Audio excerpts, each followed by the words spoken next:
Look at this massive, swarming crowd.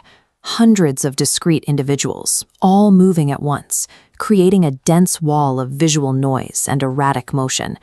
If you had to describe exactly what was happening in a scene like this by individually naming every single person, animal, or object involved, you would run out of breath before you finished identifying the first row.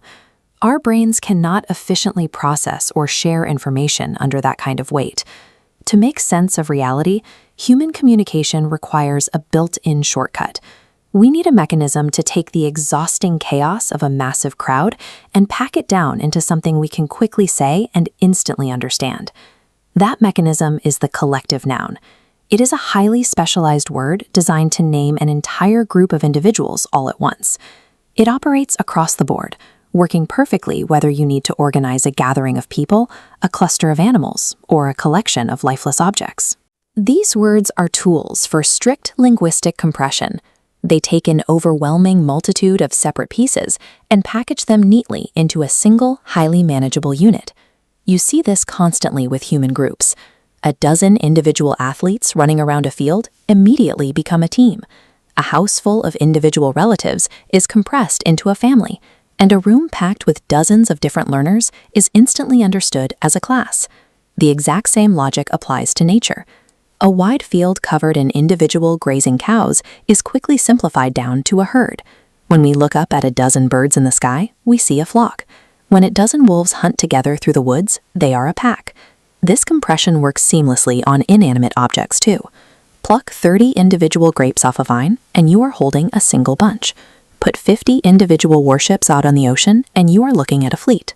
Living or inanimate, moving or still, our language continuously insists on taking multiple entities and compressing them down into a singular category.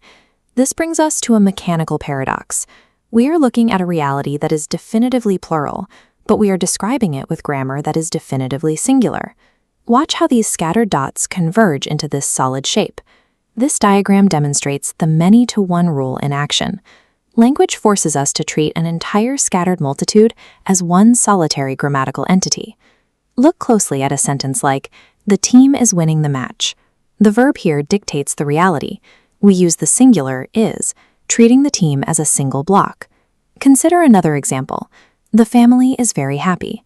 The grammar completely ignores the fact that there are multiple relatives involved, keeping the action strictly singular.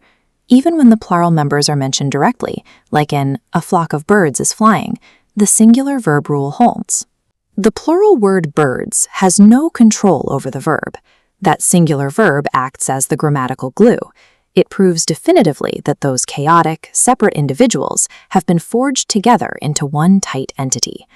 Let's apply this compression lens to a new scenario. Look at the three options on your screen. What is the correct grammatical term for a massive group of fish swimming together? Is it a pack, a school, or a herd? Lock in your choice. The precise tool to compress that specific multitude is a school of fish. Becoming fluent in this style of grouping simply requires internalizing which specific labels are assigned to different parts of the natural and man-made world. English relies on these invisible shortcuts every single day to keep communication fast and efficient. Collective nouns quietly take the overwhelming visual chaos of the world around us and turn it into structured linguistic order.